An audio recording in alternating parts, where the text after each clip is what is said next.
LIK love Insurance company love Insurance company ஏன்னா படத்தில் அப்படி தான் சொன்னாங்க.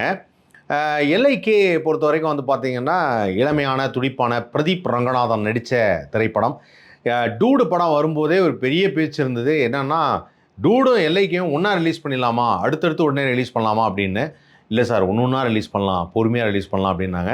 நான் வந்து பிரதீப் ரங்கநாதனோட பெரிய ஃபேன் ஆகிட்டேன் டூடு பார்த்ததுக்கப்புறம். ஏன்னா பயங்கர எனர்ஜியான ஒரு ஆக்டருங்க, சரியான எனர்ஜி. அந்த ஒரு இளமை துள்ளல் அப்படின்வாங்கல்ல, அது பிரதீப் ரங்கநாதன் தான், அதில் டவுட்டே கிடையாது. அண்ட் அதே சமயத்தில் டயலாக் டெலிவரி, லுக்கு, ஃபீலு, எக்ஸ்பிரஷனு எல்லாமே ரொம்ப நல்லா இருக்குது. பட் அவருக்குன்னு ஒரு ட்ரெண்டை ஃபாலோ பண்ணிட்டார்.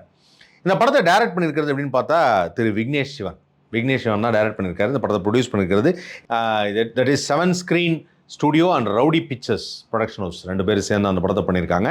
அண்ட் அந்த படத்தோட editor Pradeep Raghav and Ravi Varman cinematographer.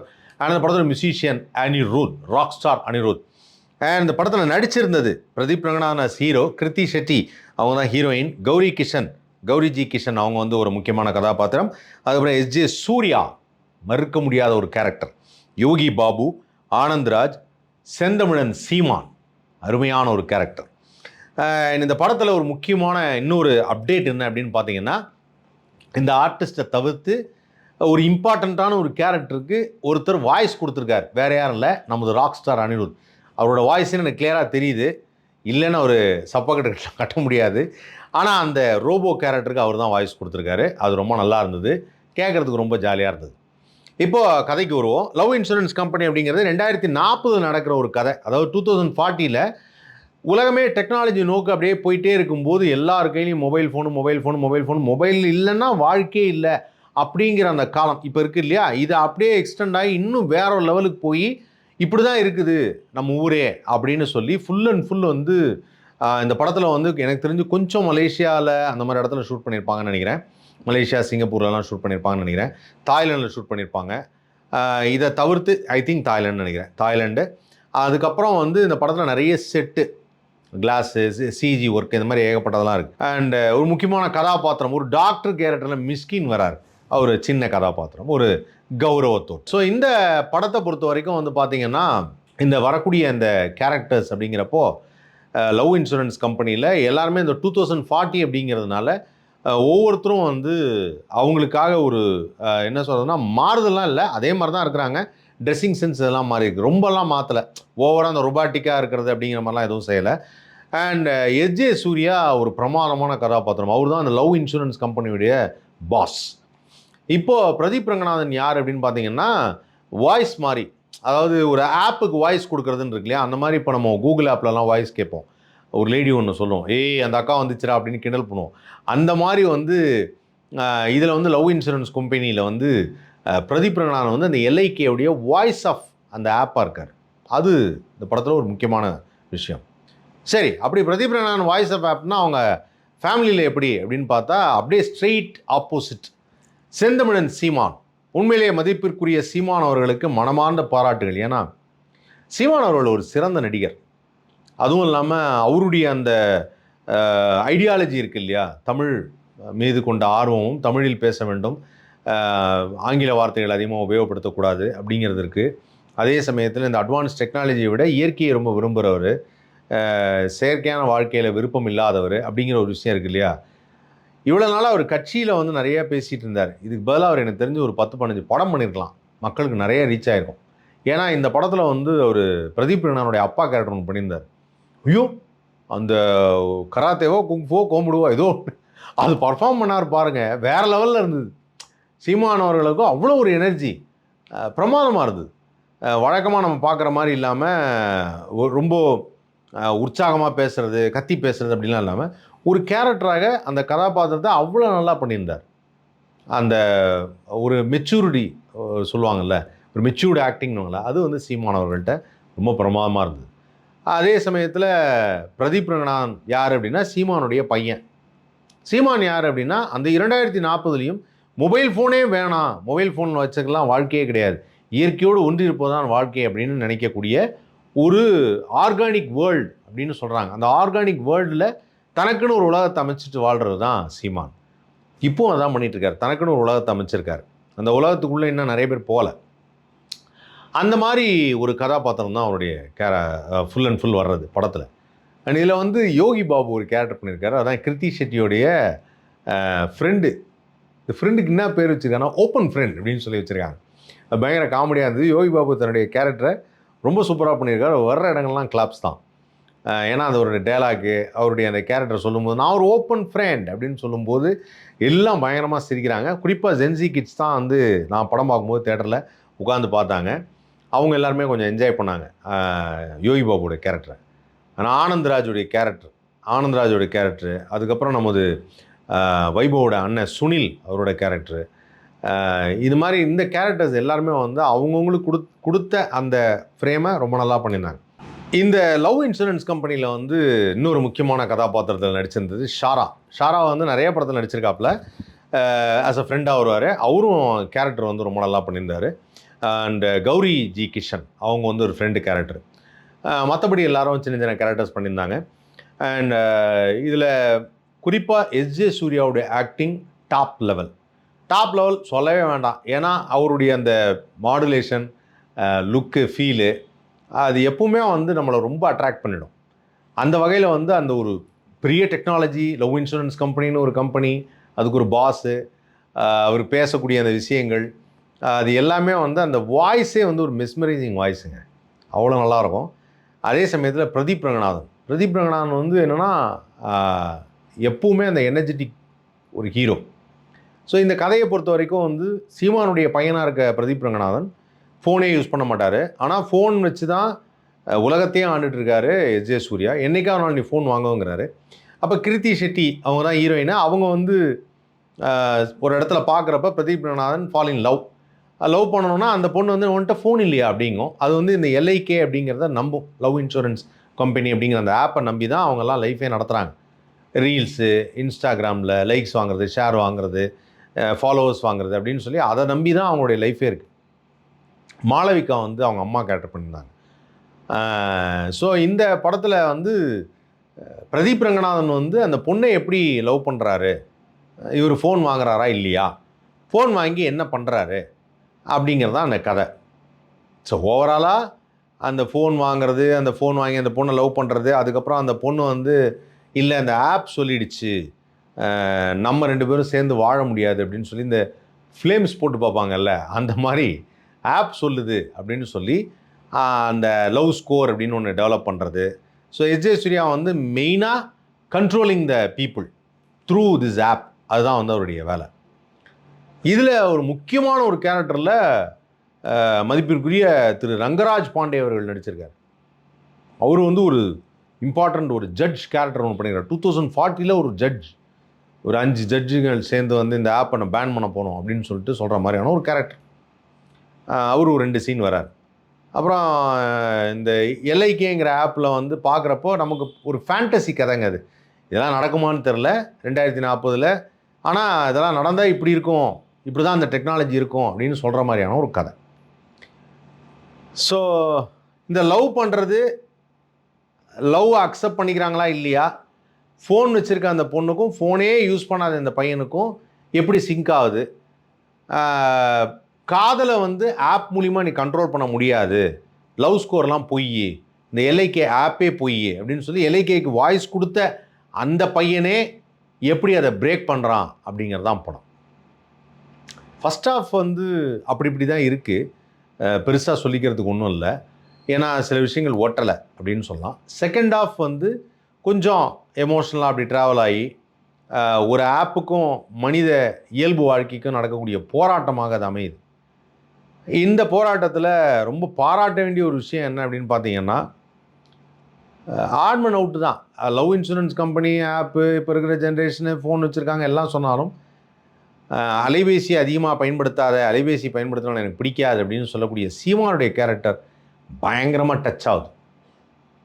அவ்வளோ நல்லா பண்ணியிருக்கார். ரொம்ப எமோஷ்னலாக இருக்குது. இந்த அப்பா கூட பேசக்கூடாதா, இந்த அப்பா கூட உனக்கு நெருக்கமே இல்லையா அப்படின்னு கேட்குற இடத்துல ரொம்ப எமோஷ்னல் ஆகுது.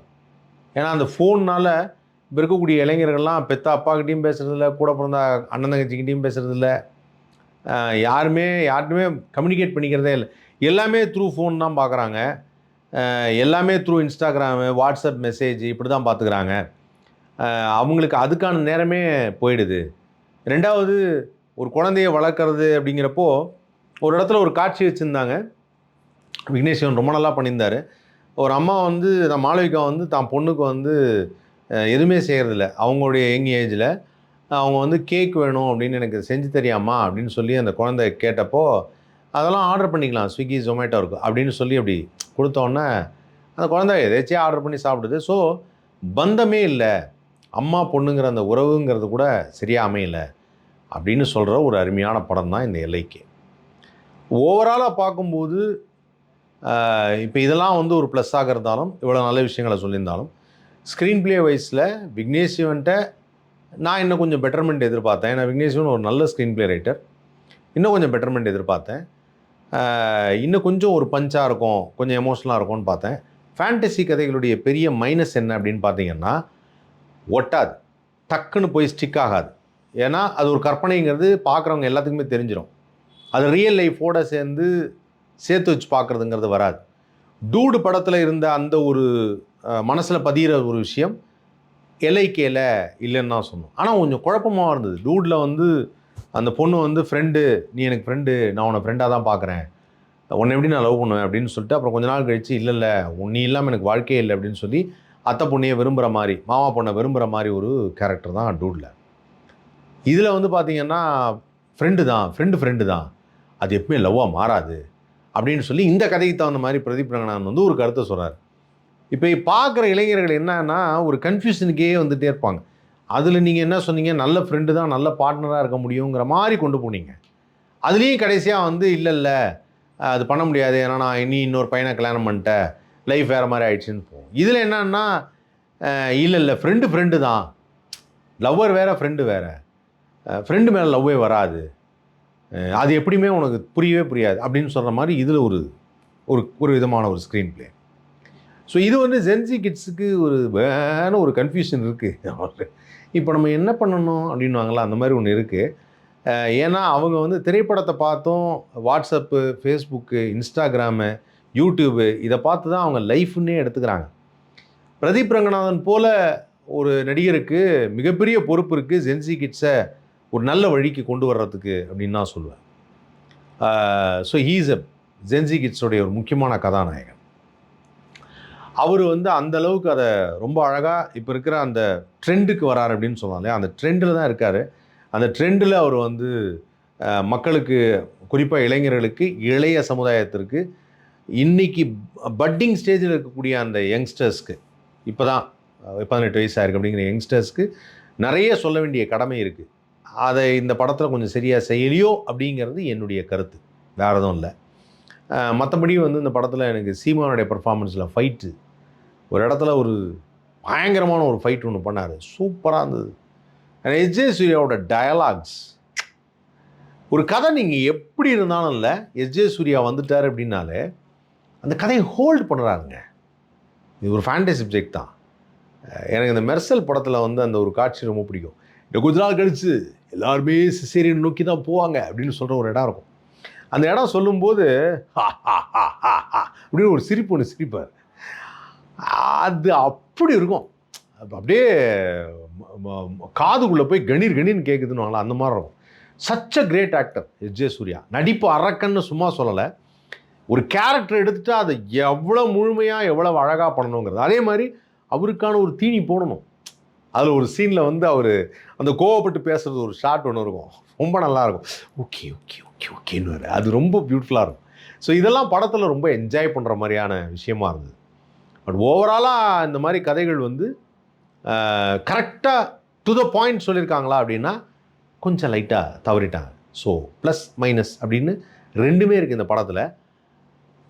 அப்படி இருக்கக்கூடிய இந்த படம் எப்படி மக்களை கவரப்போகுது அப்படிங்கிறத காத்திருந்து தான் பார்க்கணும். ஏன்னா டூடில் கூட சில விஷயங்கள் வந்து ஐயோ இது ஒப்பலையே அப்படின்னு சொன்னப்போ அந்த படம் பெரிய கலெக்ஷன் ஆச்சு. எல்ஐகே வந்து அந்த மாதிரி ஒரு கலெக்ஷன் ஆச்சுன்னா நம்ம வந்து ஆணித்தனமாக அடித்து சொல்லலாம், Pradeep Ranganathan is a young energetic Gen Z கிட்ஸுடைய நம்பர் 1 ஹீரோ அப்படின்னே சொல்லலாம். ஏன்னா அந்த லெவலுக்கு வந்து ஒரு தனக்குன்னு ஒரு இடத்த பிடிச்சிருக்காருன்னே சொல்லலாம். இந்த படத்துடைய கலெக்ஷன் வைஸு, இந்த படத்துடைய எந்த அளவுக்கு வெற்றி அடையுது அப்படிங்கிறத வைஸ். அப்படி இல்லைன்னா அந்த ஜென்சி கிட்ஸ்க்கும் ஒரு கன்ஃபியூஷன் வருது அப்படின்னு அர்த்தம். இந்த கதையை பொறுத்த வரைக்கும் அந்த இது ஃபேண்டசிங்கிறது கொஞ்சம் ஓட்டலை, ஃபேண்டசிங்கிறது இன்னும் கொஞ்சம் ஃபேண்டசியாக இல்லாமல் இருந்தால் நல்லா இருந்திருக்கும். இதை வந்து இந்த லவ் இன்சூரன்ஸ் கம்பெனி ஒரு ஆப் டெவலப்பர் இதை வந்து 2040 காமிக்கணும்னு அவசியம் இல்லை.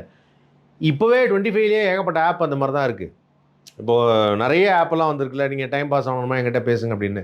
அந்த மாதிரி ஆப்பெல்லாம் இருக்குது. இப்போவே அப்படி தான் இருக்காங்க. ஃபோன் இல்லைனா வாழ்க்கை இல்லை. 25லேயே அப்படி தான் இருக்காங்க.